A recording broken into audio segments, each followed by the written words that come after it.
hombres qué es el Hijo del Hombre? Ellos dijeron, unos Juan el Bautista, otros Elías y otros Jeremías o alguno de los profetas. Él les dijo, ¿y vosotros, quién decís que soy yo?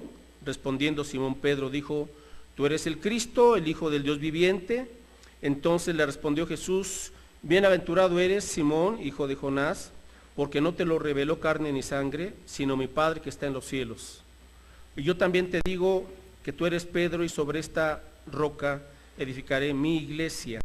Las puertas no prevalecerán contra ella, y a ti te daré las llaves del reino de los cielos, y todo lo que atares en la tierra será atado en los cielos, y todo lo que desatares en la tierra será desatado en los cielos. Oramos. Padre, gracias porque nos permites congregarnos, y, Señor, de esta manera mostrarte que tú tienes la prioridad de nuestras vidas, pues venimos a adorarte, a exaltar tu nombre, a darte las gracias por tus bondades, a darte las gracias por la salvación que nos has dado en Cristo, a través también, Señor, de las oraciones, del canto, de la predicación de tu palabra, nutrir nuestra fe y nuestra confianza en ti, Señor. Y gracias porque tú, Señor Jesús, sigues edificando tu iglesia. Permítanos entender por esto, para que también como miembros de la iglesia podamos vivir, Señor, a la altura de lo que tú esperas de nosotros. Podamos ser una iglesia vigorosa, una iglesia floreciente, una iglesia santa que refleja fielmente tu carácter, Señor Jesús. Padre, también oramos rogando el perdón de nuestras ofensas, que nos limpies y que la plenitud de tu Espíritu Santo sea con nosotros. Danos entendimiento de tu palabra y, mi Dios, aquellas cosas que tenemos pues, que aplicar como miembros de esta iglesia. En el nombre de Jesús te lo rogamos. Amén. Bueno, hermanos, hoy voy a compartirles el título de este mensaje, que es Compromiso y Fidelidad de los miembros de la iglesia. El compromiso y fidelidad de los miembros de la iglesia. Vimos la semana pasada, a través de este pasaje, varias verdades. Número uno, que Jesucristo es el fundador y es el fundamento de la iglesia. Él dijo en el verso 18, yo edificaré mi iglesia. Versos 18, 19, 17 al 18. Yo edificaré mi iglesia. Entonces, ¿a qué se refería Jesús cuando hablaba de la iglesia? La semana pasada hicimos estas dos distinciones. Habla de lo que se conoce como la iglesia universal y la iglesia local. ¿Qué es la iglesia universal? Son todos los creyentes que han muerto y ahora que están vivos desde la época de Pentecostés, cuando fue fundada la iglesia. O sea, a partir de hace 2000 años, todos los creyentes que han creído en Cristo Jesús, la han recibido como Señor y Salvador, arrepintiéndose de sus pecados, forman parte de la iglesia universal.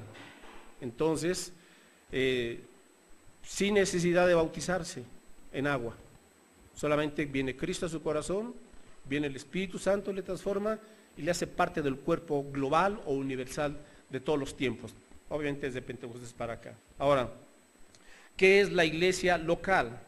La iglesia local es un grupo de seguidores de Jesús que se unen para discipular a otros a fin de compartir el evangelio a todas las naciones. Repito, la iglesia local es diferente en que ahorita una iglesia local está conformada, por ejemplo, aquí en Bosques del Valle, por este grupo de creyentes que nos hemos congregado. Enfrente hay otra iglesia de la denominación interdenominacional, también son cristianos, allá hay otra iglesia local, ¿verdad? Y podemos ir ahora aquí en todo el rumbo de Coacalco y anexas un buen número de iglesias cristianas, gracias a Dios, en sana doctrina, y son iglesias locales. Entonces, la iglesia local es un grupo que sí podemos definir en cierta localidad, en cierta colonia, en cierto fraccionamiento o en cierto país, y ahí nos congregamos. Ahora, la iglesia es el cuerpo de Cristo, diseñado para expresar por medio de cada miembro la vida del Señor que les gobierna, y está equipada con unos dones diseñados para expresar esa vida. Así es que la iglesia local, la diferencia es que ahora la iglesia local es un grupo de creyentes, los que estamos aquí vivos, ¿verdad? Y nos congregamos y nos reunimos para llevar a cabo la gran comisión. Ahora, mis hermanos, ¿Qué se necesita para ser miembro de una iglesia local? Para ser miembro activo, porque tristemente hay miembros pasivos, que no debiese de ser. La idea del Señor es que nos integra un cuerpo, somos el cuerpo de Cristo, y así como nuestro cuerpo está constituido por una diversidad de miembros, cada miembro tiene una función. No hay miembro de nuestro cuerpo que esté de más. Dios ha creado perfecto y ha colocado a los miembros en el lugar en que Él lo quiso hacer, para que cada miembro ejercite su función. Ahora, ¿qué se necesita para pasar de ser un creyente en Cristo a ser un miembro activo de una iglesia local? Bueno, el primer paso es el bautismo en agua. Es estar dispuesto a hacer un pacto, un compromiso con el Señor y con la iglesia. Dijimos, el primer mandamiento para un nuevo creyente después que ha creído en Cristo, ¿cuál es el primer mandamiento? ¿Cuál es? El bautismo. Así es. ¿Creíste? El siguiente paso es ser bautizado. Ahora vamos a Hechos, por favor, Hechos 1. Y vamos a ver este proceso sobre cómo el Señor edifica su iglesia, propósito, por qué estamos aquí como iglesia. Déjeme decirle ahorita lo siguiente: en esta etapa la iglesia es la única esperanza del mundo, punto. Si la iglesia cumple su función, será bendición. Si la iglesia no cumple su función, el mundo se seguirá deteriorando como lo estamos viendo. Hechos 1, verso 1, dice aquí el escritor, que es Lucas: en el primer tratado, Teófilo, hablé acerca de todas las cosas que Jesús comenzó a hacer y a enseñar hasta el día que fue recibido arriba, después de haber dado mandamientos por el Espíritu Santo a los apóstoles que había escogido, a quienes también después de haber padecido se presentó vivo con muchas pruebas indubitables, apareciéndoseles durante 40 días y hablándoles acerca del reino de Dios. Y estando juntos, observe eso, juntos, ¿verdad? Los discípulos les mandó que no se fueran de Jerusalén, sino que esperasen la promesa del Padre, la que visteis de mí, porque Juan ciertamente bautizó con agua, mas vosotros seréis bautizados con el Espíritu Santo dentro de no muchos días. Entonces los que se habían reunido le preguntaron diciendo: Señor, ¿restaurarás el reino a Israel en este tiempo? Y Jesús les dijo: no os toca a vosotros saber los tiempos o las sazones que el Padre puso en su sola potestad, pero recibiréis poder cuando haya venido sobre vosotros el Espíritu Santo, y me seréis testigos en Jerusalén, en toda Judea, en Samaria y hasta lo último de la tierra. Bueno, entonces aquí el Señor Jesús, ya después de haber resucitado, se apareció durante ¿cuántos días? 40, dice, con pruebas indubitables, o sea, no había ninguna duda de que Él era Cristo Jesús, pero ahora resucitado. Y les siguió enseñando acerca del reino de Dios. Bueno, antes de partir ya a su ascensión definitiva para estar a la diestra del Padre, Jesús les da una última indicación y les dice: a ver, a los discípulos, no se vayan de Jerusalén, sino que esperen. Ahora observe aquí algo interesante. Antes de que Jesús les diga: vayan a todas las naciones y me sean testigos, antes de decirles vayan, primero les dice: esperen. ¿Qué tenían que esperar? Y dice aquí: esperen la promesa del Padre, la cual oísteis de mí. ¿Cuál es la promesa del Padre? Verso 5, aquí dice: porque ciertamente Juan bautizó con agua, pero ustedes serán bautizados ¿con qué? Con el Espíritu Santo dentro de no muchos días. Así es que aquí está a punto de dar inicio ya la iglesia de Cristo. No podía ser todavía iglesia porque no había venido sobre ellos ¿quién? El Espíritu Santo. Entonces no confunda el bautismo con el Espíritu Santo al bautismo en agua. Son dos asuntos diferentes. Ahorita explicaré eso. Así es que les dice: espérense, no les dice cuánto tiempo, dentro de no muchos días. Y ahora sí, verso 8, pero cuando venga el Espíritu sobre ustedes recibirán poder. Ahora sí, ¿para qué? Para que me sean testigos. Jerusalén, Judea, Samaria y hasta lo último de la tierra. Y aquí entramos ya a cuál es el propósito de la iglesia, hermanos. ¿Cuál es el propósito? ¿Para qué estamos aquí? ¿Para qué nos llamó Dios? Para que usted y yo, saliendo de aquí, vayamos y durante la semana demos testimonio del Evangelio de Cristo Jesús. Eso es, quítese de mayores cosas. Esa es la razón de ser de la iglesia. Y por increíble que esto parezca, la gran mayoría de los hermanos no están siendo testigos. Qué tremendo asunto. Bueno, cuando Jesús asciende, ¿verdad?, ya al cielo, verso 9, y habiendo dicho estas cosas, viéndolo ellos, fue alzado Jesús y le recibió una nube que le ocultó de sus ojos. Y estando ellos con los ojos puestos en el cielo, entre tanto que él se iba, he aquí se pusieron junto a ellos dos varones con vestiduras blancas, obviamente eran ángeles, los cuales también les dijeron: varones galileos, ¿por qué estáis mirando al cielo? Este mismo Jesús que ha sido tomado de vosotros al cielo, así vendrá como le habéis visto ir al cielo. Vaya, entonces hay una preciosa promesa. Jesús iba a regresar. Y sabe usted, si el liderazgo judío de los israelitas, fariseos, escribas y saduceos, hubieran creído en Cristo en esa época, regresado ya desde hace 2000 años. Sorpréndase. Pero como el liderazgo judío fue duro de corazón, se resistió a la palabra de Dios, entonces la venida de Cristo se pospuso. ¿Ya vamos captando el asunto? Se pospuso. Se hizo un paréntesis. Y ese paréntesis ya lleva 2018 años. Ahora, en cualquier momento puede el Señor Jesús regresar, sí. Y luego el Señor tendrá que volver a tratar con Israel. Ahorita Israel fue hecho a un lado, eso lo dijimos, y toma lugar central en el plan de Dios la iglesia, ustedes, nosotros. Cuando Cristo venga en el arrebatamiento y la iglesia sea levantada, entonces Dios vuelve a tratar con Israel, y durante 7 años parte del propósito de la tribulación es quebrantar a su pueblo que ha sido tan duro de corazón. Ese es uno de los propósitos. Hay más propósitos para la tribulación, pero un propósito central para Dios es tratar con el orgullo y con la incredulidad de su pueblo, que es Israel. Bueno, mientras eso sucede, ahorita, mis hermanos, nosotros tenemos el privilegio de ser llamados a una iglesia. Iglesia significa los llamados, ¿sí?, una asamblea, alguien que se congrega. Ahí está. Dios nos ha llamado y nos ha congregado. ¿Para qué? Aquí está. Me van a ser testigos mientras vengo. Mientras regreso, les voy a dar la ocupación y la tarea de predicar el Evangelio. Es lo único que tenemos que hacer, mis hermanos. Ya los demás pues son detalles, ¿verdad? Pero esa es la razón central y el por qué estamos aquí. Bueno, efectivamente ellos se congregan, eran como 120 discípulos más o menos, estaban orando ahí en el aposento alto, verso 15, en aquellos días Pedro se levantó en medio de los hermanos y los reunidos eran como, ¿cuántos? 120 en número. Ahora, qué interesante, la última vez que Jesús se había reunido con sus discípulos, después de 3 años y medio de ministerio, eran 500. Y a los 500 del Señor les dijo: vayan a Jerusalén y allá me esperan. Pero después de que el Señor les da esta instrucción, llegan solamente 120.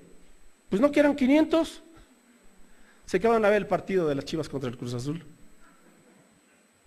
Se fueron de paseo. Y por andar de paseo se perdieron una tremenda bendición.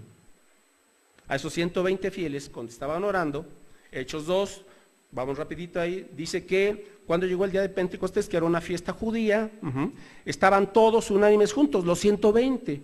Verso 2, y de repente vino del cielo un estruendo como de un viento recio que soplaba, el cual llenó toda la casa donde estaban sentados, y se les aparecieron lenguas repartidas como de fuego, asentándose sobre cada uno de ellos, y fueron todos llenos del Espíritu Santo y comenzaron a hablar en otras lenguas, según el Espíritu les daba que hablasen. Verso 5, moraban entonces en Jerusalén judíos, varones piadosos de todas las naciones bajo el cielo.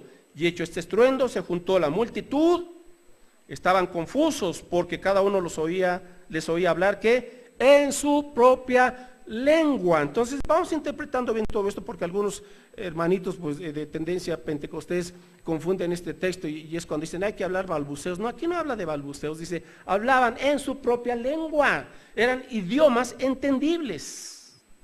Verso 11, cretenses, árabes, les oímos hablar en nuestras lenguas las maravillas de Dios.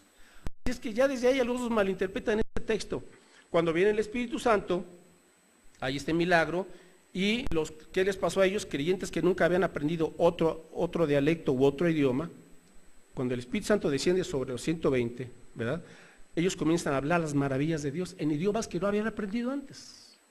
No había interlingua ni por el estilo. No habían ido a la hermana Moni para pedir clases de inglés, nada de eso. Fue un milagro, ese fue el milagro, que sin haber aprendido un idioma, hablaron otro idioma, las maravillas de Dios. Eso fue un tremendo milagro. Bueno, entonces ahí, mis hermanos, da inicio la iglesia cristiana. Bueno, nosotros le llamamos cristiana, ellos todavía no sabían esto de cristianos. Ellos eran puros judíos nada más, convertidos ahora al Mesías, que Israel en su mayoría había rechazado. Bueno, ahora, ¿por qué aquí comienza a formarse ya la iglesia? Y les digo, por eso primero, esperen antes de ir. Porque, hermanos, sin ese bautismo del Espíritu Santo, ellos no podían ser capaces de... ¿Y para qué es el bautismo del Espíritu Santo? Cuando usted viene a Cristo, se arrepiente y cree en Cristo, inmediatamente suceden varias cosas, se las voy a mencionar. Número 1, ¿por qué usted creyó en Cristo? Porque alguien le explicó el Evangelio y el Espíritu Santo estuvo ahí a usted convenciéndole de su pecado. Entonces, número 1, ¿qué hace el Espíritu Santo? Convencer de que, Señor, te he ofendido, mi pecado es muy grande, tú eres santo, te necesito, Señor. ¿Quién está haciendo esta obra de convicción? El Espíritu de Dios. Porque el Espíritu Santo le dio a usted esa convicción de su pecado y de su necesidad de Cristo Jesús. ¿Sí, hermanos? Entonces, cuando estamos... usted no va solo. Usted por eso le pide al Espíritu Santo, Santo Espíritu, dame las palabras, dame la sabiduría, dame de su pecado y de su necesidad de Cristo a esta persona a la cual le voy a hablar de tu palabra. ¿Sí? Así tenemos que hacer, hermanos. Porque una persona no se puede salvar si no es por la intervención del Espíritu Santo de Dios. Entonces, cuando usted se lo pide, entonces el Espíritu lo primero que hace es convencerle de pecado y de su necesidad de Cristo. Luego, cuando una persona cree en Cristo, en ese instante el Espíritu Santo por fe viene a su vida y le bautiza en el Espíritu Santo. No estoy hablando del bautismo en agua. El Espíritu Santo le bautiza, es decir, le sumerge en su presencia y le integra, le une a Cristo y al cuerpo o a la iglesia universal de Cristo, no a la iglesia local. Si tienen alguna pregunta, levante la mano y con toda confianza puede hacerla. ¿Sí? Porque veo muchos signos de interrogación. Ahí vamos. El Espíritu Santo le cree en él, incorpora al cuerpo universal, le une a usted a Cristo. Ahora usted está en Cristo y Cristo en usted.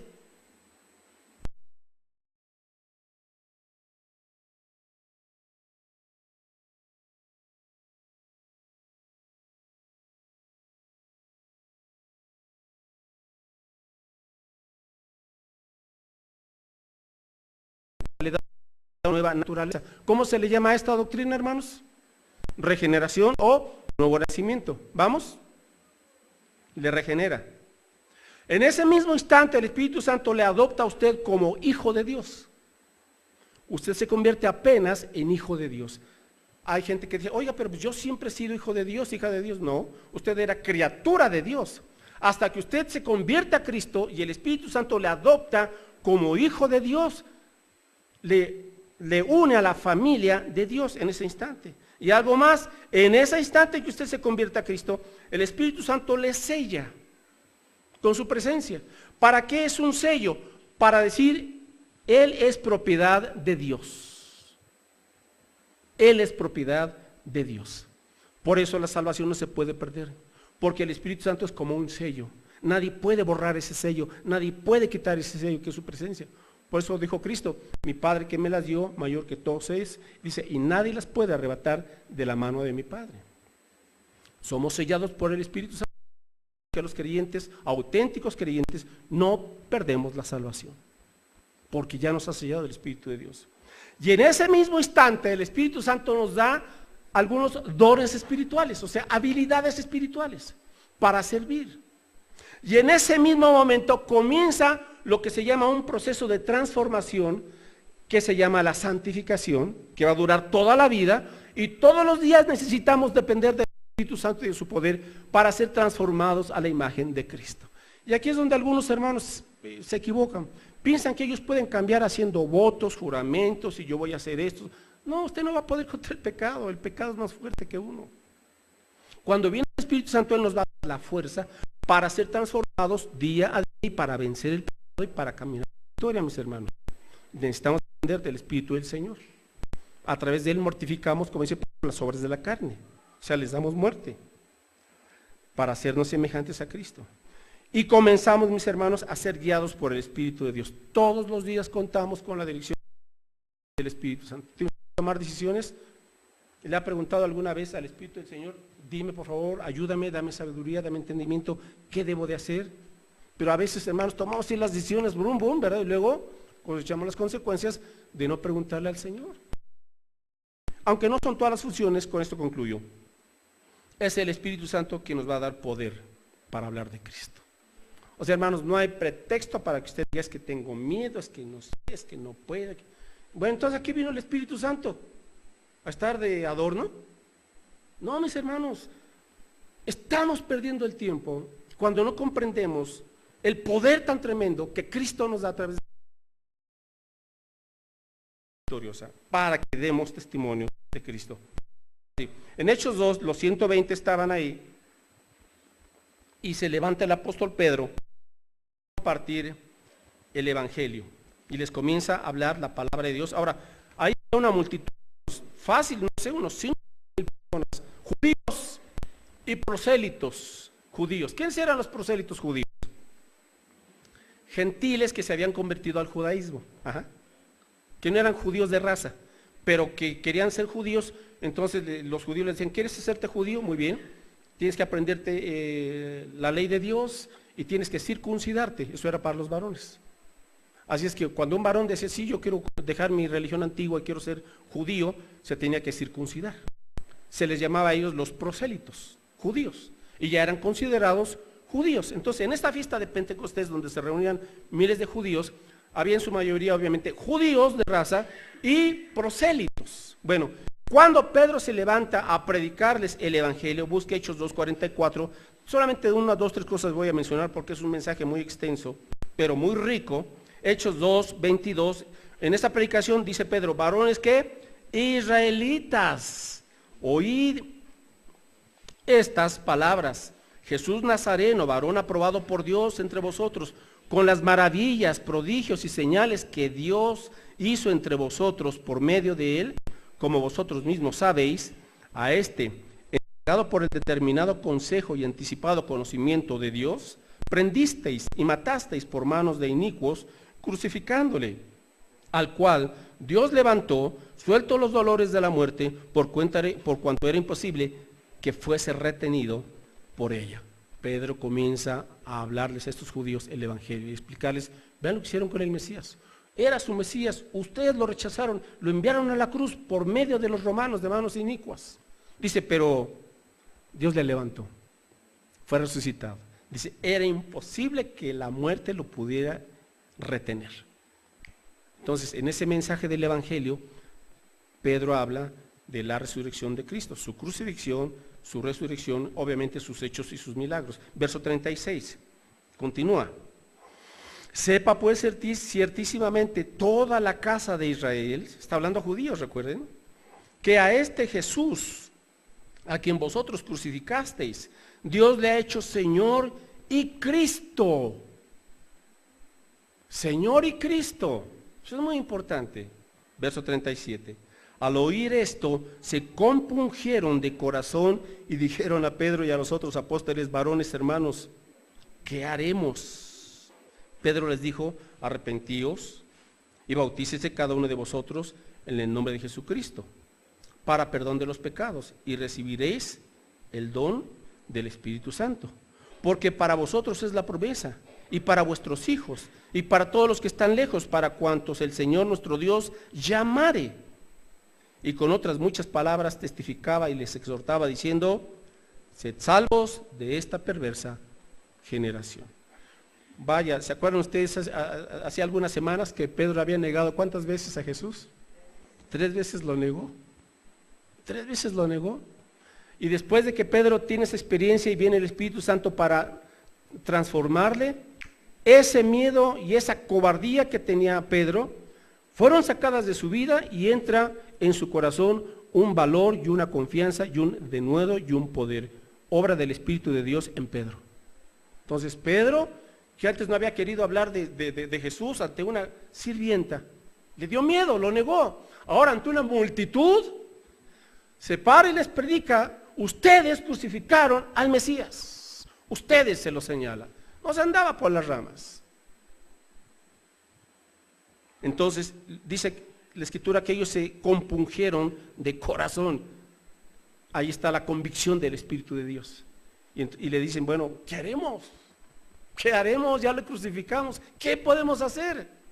Y Pedro sigue predicando el Evangelio y les dice: arrepiéntanse, verso 38, arrepiéntanse, arrepiéntanse. Entonces, cuando esta multitud escucha el Evangelio, cree en Cristo,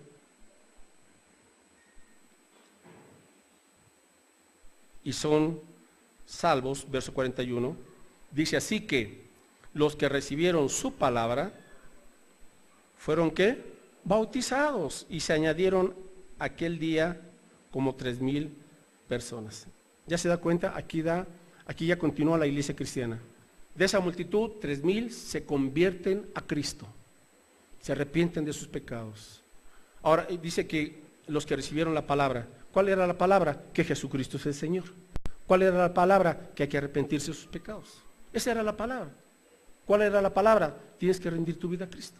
Y los que creyeron en Cristo arrepintiéndose, el siguiente paso, ¿cuál fue? El bautismo. Dice que como 3,000 en un día fueron bautizados. Ahora, dice aquí que fueron añadidos, ¿verdad? Ellos, verso 41, se añadieron. ¿Se da cuenta cómo ya Dios comienza a separar a la gente que no era cristiana? Ahora se convierten a Cristo, son parte de, se añaden. ¿A quiénes fueron añadidos? A los 120, a esta iglesia. Entonces ya aquí la iglesia constaba por una cantidad de ¿cuántos? 3,120 ya eran bautizados. Porque el bautismo, mis hermanos, es la puerta de entrada a la iglesia local. En una congregación hay varios tipos de personas. Por ejemplo, la gente nueva o gente inconversa que no ha creído en Cristo, creyentes que ya han entregado su vida a Cristo pero que todavía no son bautizados, y miembros, aquellos que ya habiendo creído en Cristo han sido bautizados. Entonces, por lo menos tenemos 3 tipos de personas que se congregan en una iglesia local. Cuando ellos son bautizados, ¿verdad? Ahora tenemos que decir aquí, ¿qué es el bautismo? Primero, déjame decirle lo que no es el bautismo. El bautismo no es un sacramento. ¿Por qué? Porque el bautismo no añade gracia, ni el bautismo es algo que nos ayude a ser salvos, ¿no? Somos salvos por fe y por la obra de Cristo, nada más. El bautismo es solamente es una ordenanza, eso sí, de Cristo, para los creyentes, y es un testimonio público. ¿Qué es el bautismo? Es identificarme con Cristo en 3 cosas. El bautismo simboliza esto. Me identifico con Cristo en su muerte. Me identifico con Cristo en su sepultura. Y me identifico con Cristo en su resurrección. Porque eso es lo que simboliza el bautismo. Por eso el bautismo bíblico no es por aspersión ni por rociamiento. Porque el bautismo, para que represente la muerte, sepultura y resurrección de Cristo, tiene que ser uno sumergido en agua. Si usted le pone agua nada más así en la cabeza y se la rocía a alguien, no representa nada. En cambio, cuando uno es sumergido, está representando la muerte de Cristo, su sepultura, y cuando uno sale del agua, está simbolizando ¿qué? Su resurrección a una nueva vida en Cristo. Ahora, no se me confundan. ¿Cuándo fue el momento en que usted murió, fue sepultado y resucitó juntamente con Cristo? ¿Cuándo? Cuando usted se convirtió a Cristo, no hasta que se bautiza. ¿Ya? El bautismo es solamente una representación de un hecho que ya sucedió cuando usted se convirtió a Cristo. ¿Ya? O sea, supongamos que hoy usted se convierte a Cristo, pero no es bautizado ahorita. sino que se bautiza la próxima semana. ¿Cuándo usted fue muerto, sepultado y resucitado juntamente con Cristo? ¿Cuándo fue usted salvo?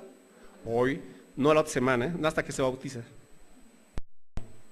Bueno, quizá está por demás, algunos pensarán hacer este repaso, pero yo creo que algunos por ahí espero que les haya aclarado más este asunto. Bueno, y vamos al último asunto, hermanos.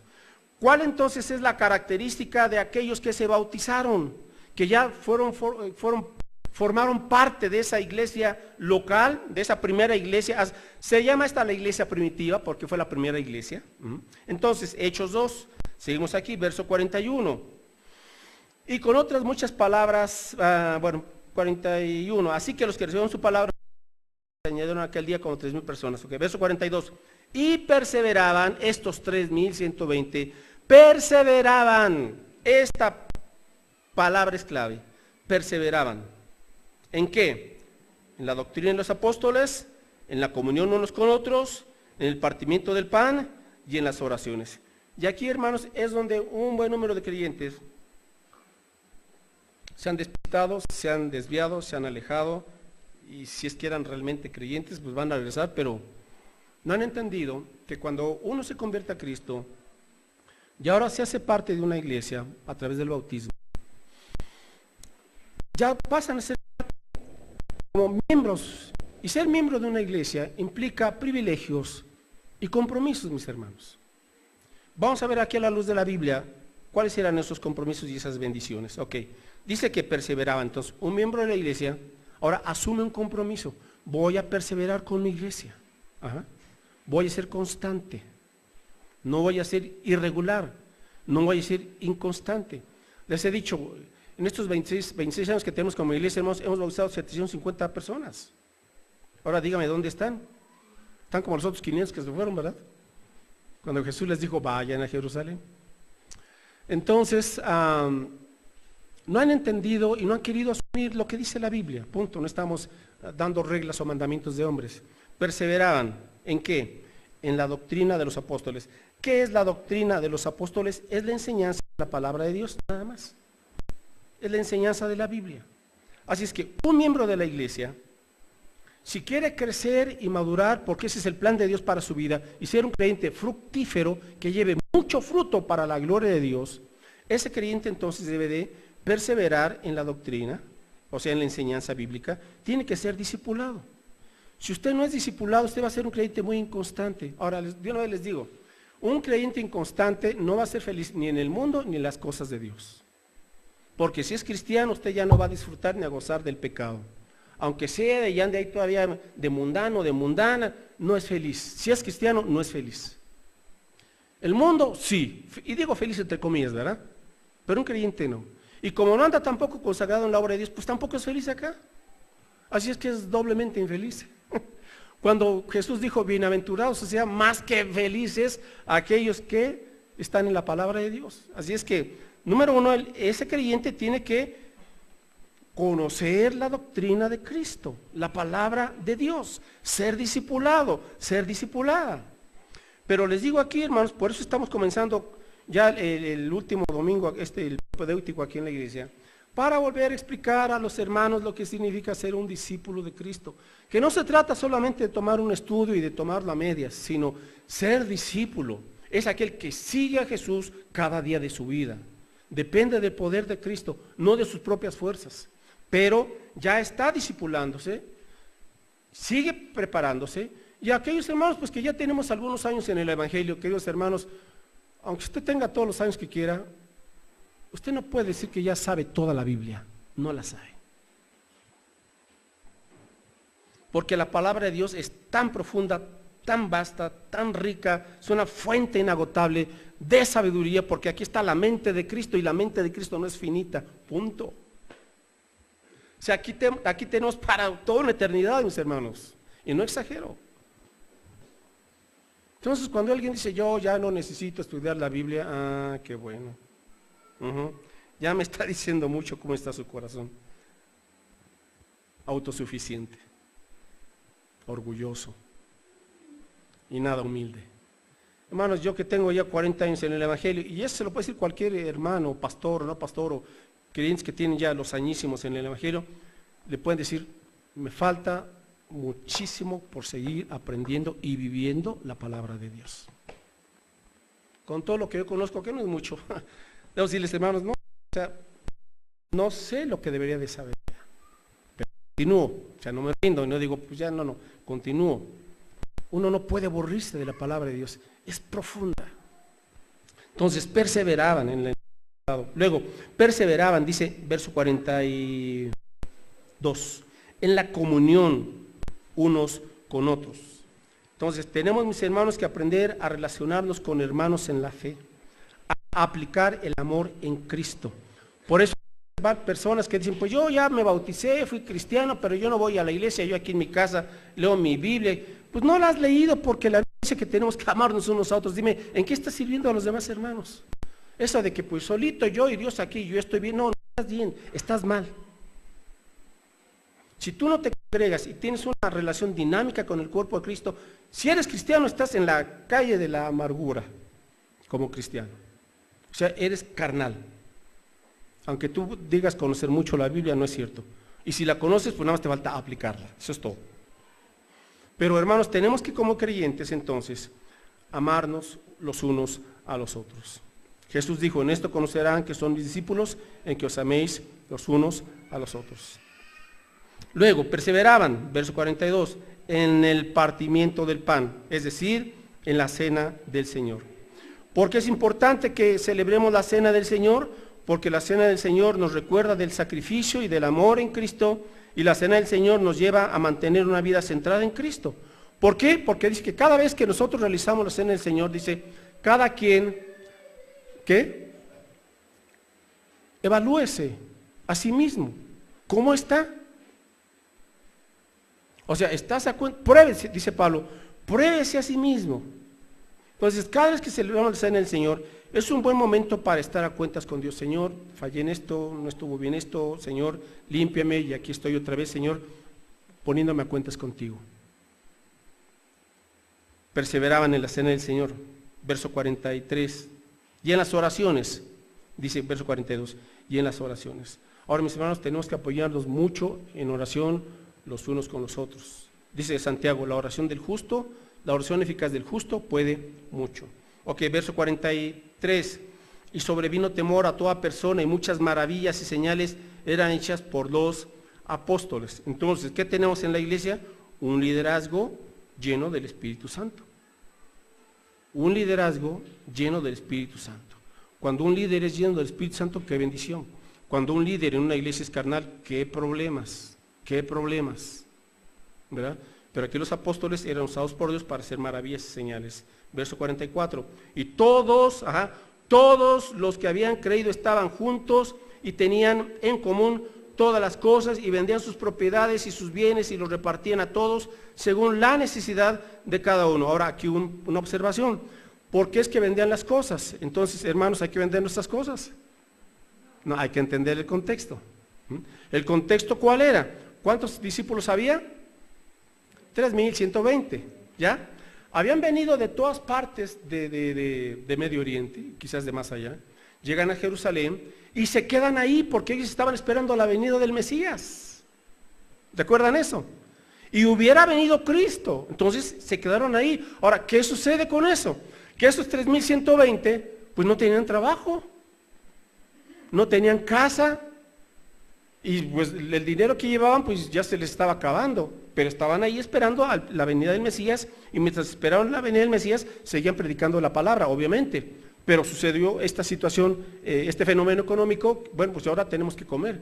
Bueno, los creyentes que vivían en Jerusalén fueron generosos, vendieron sus propiedades y entonces comenzaron a repartir por esa situación particular para que todos tuvieran sus necesidades básicas suplidas. ¿Preguntas hasta aquí? ¿Vamos o no?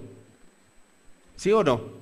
Bueno, entonces por eso es que aquí no está, y en ninguna iglesia más debe de decirse esta situación de, hermanos, ya vendan sus cosas. No, un momentito, ¿verdad?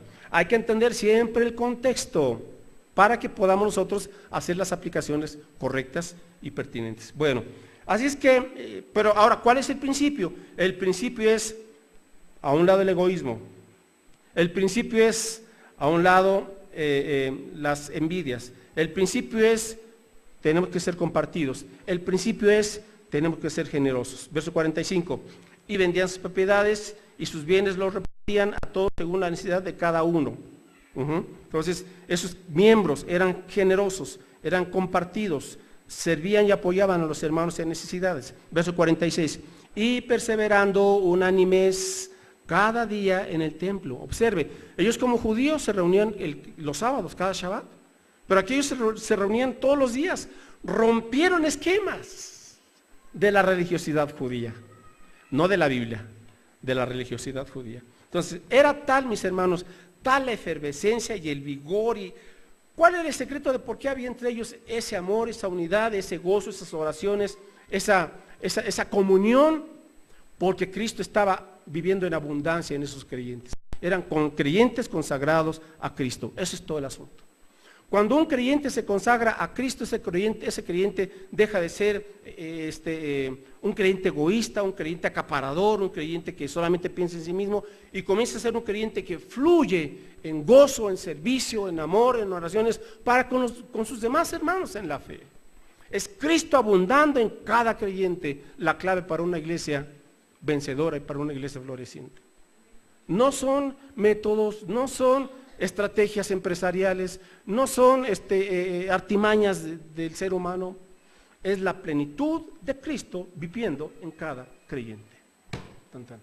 Pero como ahora las iglesias cristianas carecen de esa abundancia de Cristo, porque son creyentes a medias, pues tienen que andar buscando métodos, técnicas, y una muletita por aquí y otro apoyo por acá. Cuando aquí vemos, hermanos, simplemente la vida de Cristo en su iglesia, el cuerpo de Cristo. Nada más. Creyentes comprometidos, creyentes abundando en ese compromiso con el Señor, creyentes que esperaban al Mesías y se reunían cada día en el templo. Aquí les decimos, hermanos, vengan el domingo. Ay, qué flojera, qué tristeza. Hermanos que vienen ahora voy a hablar de miembros que vienen cada 2 meses, cada 3 meses. Hermanos, entonces, ¿qué pasa con esos creyentes que ya siendo miembros son muy inconstantes? Pues tienen que pedirle perdón al Señor y ponerse a cuentas y vivir en Cristo, como debe de ser, confiar en Cristo, vivir el Evangelio. Verso 46, perseveraban unánimes cada día en el templo y partiendo el pan en las casas, comían juntos con alegría y sencillez de corazón. Se rompen barreras, se reúnen en las casas. Y verso 47, aquí tenemos el resultado, alabando a Dios. O sea, el centro de la iglesia, el centro de toda alabanza siempre es Dios.